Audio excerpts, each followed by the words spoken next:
August 12 is World Elephants Day. The day is set aside to raise awareness of critical issues impacting African and Asian elephants, whose numbers have dwindled in recent years due to poaching, deforestation, and other serious threats. Around 90% of African elephants having been killed in the past century. A count of Africa's elephants published in August 2016 found that nearly 1 in 3 has disappeared over the past 7 years, meaning there was fewer than 400,000 left.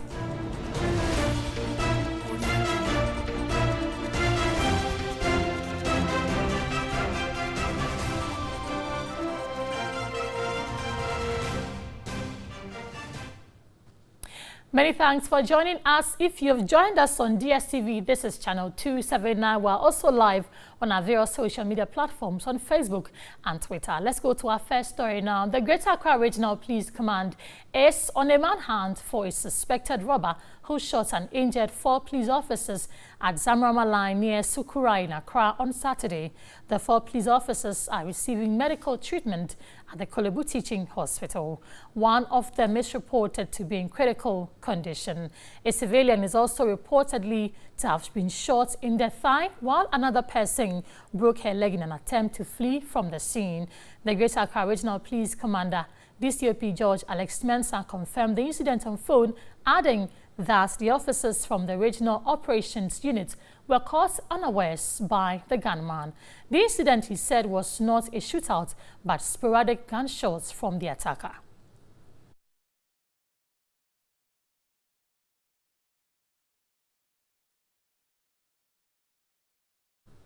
Still on this issue, acting Accra Regional Police Public Relations Officer Chief Inspector Victor Dosu told colleague Salis Roscote on News 360 the service has begun investigations into the incident. We have 4 police officers in hot pursuit of a suspect who then injures them and injures 2 civilians. One may wonder, why did the police not return fire? Because it was based upon intelligence, the police actually mapped out a strategy to arrest the supposed culprit in the act. However, they managed to escape, and upon sensing that be arrested, this young man actually opened fire, who were then running after him. And it is also indicative to note that the area happens to be a densely populated area, such that the police needed to be very sure of their target. That was the reason for which this young man managed to escape, having injured all 4 police officers, as well as 2 other civilians in the process. Chief Inspector, may I ask, were your men armed when they got there? Yes. So they were armed, but they did not shoot? They were armed. But you see, our operations are in a graduation process. And you couldn't just begin to shoot upon arrival. You need to pick certain vital information that indicates that indeed this supposed suspect was very violent. That was the reason for which fire wasn't returned by the police. So let's stay a while longer on this story and speak with security analyst Adib Sani, who has joined me live on Skype. Good evening to you, sir. Good evening. And thanks for joining us. So here we are again with another incident of police suspected armed robber event. How is it difficult for our police officers to realize that somebody is a robber or a suspect, and so they have to fire back when the person does the first shooting? Well, most of this operations is intelligence-led, and the police should have been convinced beyond reasonable doubt that they're dealing with a dangerous criminal. Even though in some cases we have situations where the information you receive is not always the right thing. But in intelligence studies, we have a process that involves gathering the intelligence, exploiting the intelligence by reducing it to an amount that is usable, then analyze that intelligence, and within a very specific period or within a timely period, you should be able to disseminate the intelligence to the appropriate agencies. And that has, of course, to be done professionally. Apart from that, there are certain protocols to go by when you have police personnel responding to a distress call. You have to exercise the greatest deal of circumspection, the greatest deal of tact when you're dealing with criminal elements, whether you fathom or reckon they are dangerous or not. Okay, I'm not a police officer, but I've read extensively about the protocols to go by, because once a crime is reported to you, even when the criminals leave, you still have to, as a matter of safety, treat it as if the criminals are still ongoing. I mean, the crime is still ongoing, and when you get to the crime scene, you have to, as a matter of safety, like I said, adopt certain measures to make sure you don't come under the line of these criminal elements. But I listened to the police officer, and there is absolutely no justification not returning fire when you're dealing with a dangerous element, because the book is quite explicit about the fact that when you're confronted with a situation that requires that you use force, or where the threat is so pervading that a police officer might be hurt or might be killed in the line of duty, you have the authority to exchange fire with that criminal. Else, this adds up to emboldening these criminals, thinking that they can match the police boot to boot. So, would you say that the police officers had probably the NEWSAT10 and other events in mind, and so they exercised restraint? Well, I was tempted to believe so, but we have a Police Service Act 351 that is quite emphatic about protecting life and property. I do know the police is a human institution, just like any other jurisdiction the world over, including the very advanced jurisdictions like the US. We sometimes have the police making mistakes in the line of duty. So it does happen sometimes, but I don't think it's enough to, as it were, make them not do what they are supposed to do in ensuring that you and I are able to go to bed with our two eyes closed. So as a matter of national security priority, I think one of the ways we can handle that is to give the police on-the-job training, because I've spoken with quite a number of police officers who contend that the police training they went through in 2005 when they were recruited is still the tactic they are using to fight a 2018 crime. Okay, and we all know from a security analytical perspective, because of new weapons, new actors, new strategies, new interests, and all that, crime is metamorphosing by the day, and it's only proper that you have the police also being trained in line with modern crime fighting techniques, so they are able to match these criminals who have been emboldened for some time now, boot to boot. Exactly. Thank you very much, Adib Sani, for joining us. Adib Sani is a security analyst. Let's still stay with the police, because the Brong-Ahafo Regional Police Command has commenced investigations into circumstances that led to the escape of 3 persons on remand at the NEWSAT police cell Saturday night. The 4th escapee was shot dead by the policeman on duty. 3 out of the 4 attempted escapees were part of a 7-member gang arrested in Yeji for stealing 17 cows. The 4 were said to have requested for water in the late hours of Saturday to flush their toilets. The inmates allegedly grabbed the officer on duty and attempted strangling him to death. The policeman managed to reach out to his pistol during the struggle and shot at one of them. The body of the deceased has been deposited at the Holy Family Hospital morgue.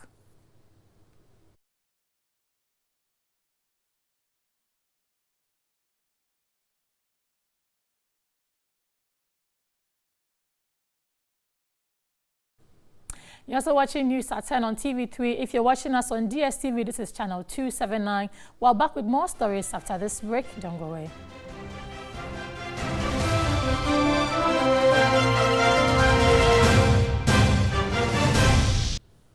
Welcome back from the break. This is still News at 10 on TV3. Let's do some other stories. Today, August 12, is World Elephant Day. The day is set aside to raise awareness of critical issues impacting African and Asian elephants whose numbers have dwindled in recent years due to poaching, deforestation, and other serious threats.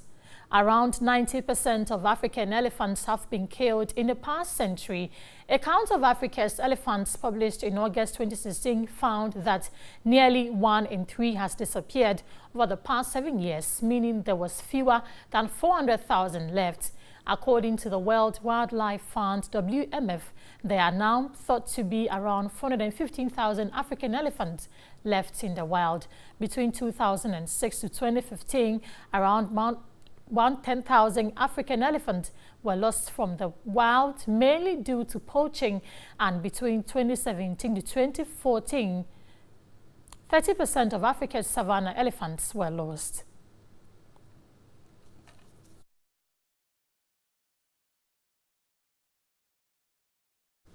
Now, Nana Kofi Edu Nsia is the Executive Director, Wildlife Division of the Ghana Forestry Commission, and he joins me so we can have a discussion on World Elephant Day. Good evening to you, sir. Thank you for joining us. Good evening, madam. How are you? Very well, thank you. So what is the elephant's population in Ghana now? I will say that the elephant population in Ghana should be around about 300 to 500 in a range. And it's not even for Ghana alone. We tend to share it with our sister countries, that is Burkina, Togo, and Cote d'Ivoire. Elephant poaching, do we have this happening in Ghana? Yes, please. Elephant poaching, even though it's not a massive scale, it's happening in Ghana. We have some happening, especially during the cross-border areas between Ghana, Burkina, between Ghana, Cote d'Ivoire, and sometimes between Ghana and Togo. What is the extent of this poaching? How bad has it become? Yeah, it is very bad a situation, as you really said. The number of elephants is dwindling the whole world over, and it's estimated that at least about 1 elephant is killed in every 15 minutes in the world. That is in Africa and Asia. And Ghana too, annually, we tend to get people deliberately poaching elephants for the ivory, and it's on the ascendancy. It's increasing because it's like a low-risk business with high profit. So people really go into the bush and kill these elephants for the sale of their ivory. So it's becoming alarming. In the central region last year, some farmers close to the Kakum National Park complained about elephants destroying their farms. What is being done to reduce the situation of farmer-elephant conflict? Yeah, human-elephant conflict is a significant concern. This is becoming prominent because of the increased population and forest cover decreasing. But this is forcing elephants into human settlements. And the issue about Kakum, yes, it is true. So we have put measures in place by way of having methods which will help to ward off the elephants. Sometimes we have the pepper bomb, which we use. We use grease and racks also to hang around farms. And when these elephants get to those areas, they ward off. So we are teaching the farmers to use those methods. Of the current method, even which is also become popular, is the use of beehives for people to get money, income out of the bee keeping, and then also the bees will also ward off elephants from people's farm. So we are trying to get several methods for the farmers to use so that they will minimize the loss of crops by our farmers. So there's the other argument where the habitat of these wildlife, that's the forest, is being depleted at an alarming rate for farming, homes, firewood, among others. What is the Commission doing to protect the sanctuary of these elephants? Yeah, it is as a result of that. That's why we are also employed there. You know, the forest deforestation is in two folds. One is a natural one as a result of farming, agricultural activities, and then even mining is also a contributing factor to the deforestation. So we are trying day in, day out. You hear us arresting people, you hear us educating people, raising awareness of the degradation of our forests. And also, you see, the forest has also been fragmented.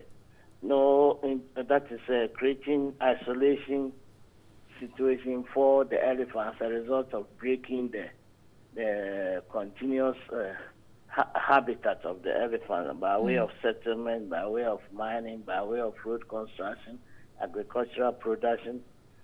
So we are doing our best, and that is why we still have some elephant left in Ghana by way of our forest protection in the national parks and the other wildlife sanctuaries. Thank you very much, Nana Kofi Edu Insia, for joining us, and we wish the Commission well even as it carries out its mandate.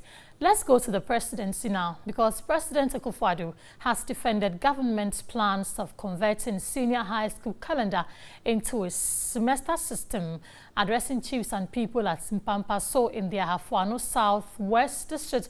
As part of his Ashanti regional tour, the president noted government will not compromise on quality. A report by Benjamin Edu. President Akufo-Addo said it is not prudent to crowd students in classrooms. He stressed that government will not engage in any act that will affect the quality of second cycle education.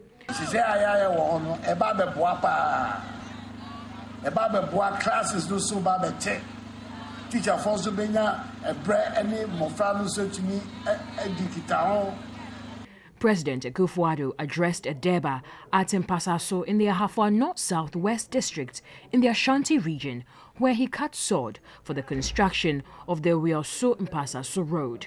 The 19.5-kilometer feeder road is in fulfillment of a campaign pledge in the run-up to the December 2016 general elections.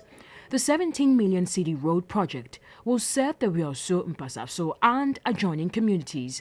The stretch will also be extended to Yunahinen in the Atrimamponua district. The Minister of Roads and Highways, Amwakwata, noted the construction of roads across the country will not only serve to reduce the spate of accidents, but aid farmers in the transportation of agricultural produce, among others.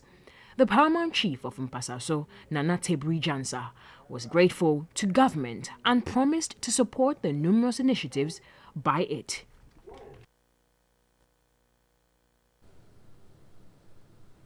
Businessman and owner of Engineers and Planners Ibrahim Mahama has refuted claims of defaulting in loans owed the defunct UT Bank, leading to the collapse of the bank. His lawyers maintained the terms of the agreement were strictly being followed before the bank's license was revoked.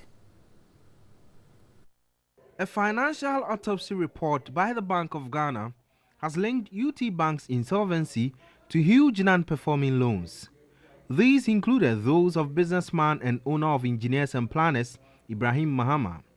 According to the report, he owes the bank 302 million Ghana cedis in facilities extended to his 4 companies in ways that affected the bank, leading to its collapse. The companies are Jata Cement, Holman Brothers Limited, MBG Limited, and Engineers and Planners. Lawyer for the group of companies, Randolph Chumesi, insists that the amount of 302 million cedis quoted in the report is inaccurate. The figures as put there are not accurate. It doesn't represent what is the outstanding liability of the companies.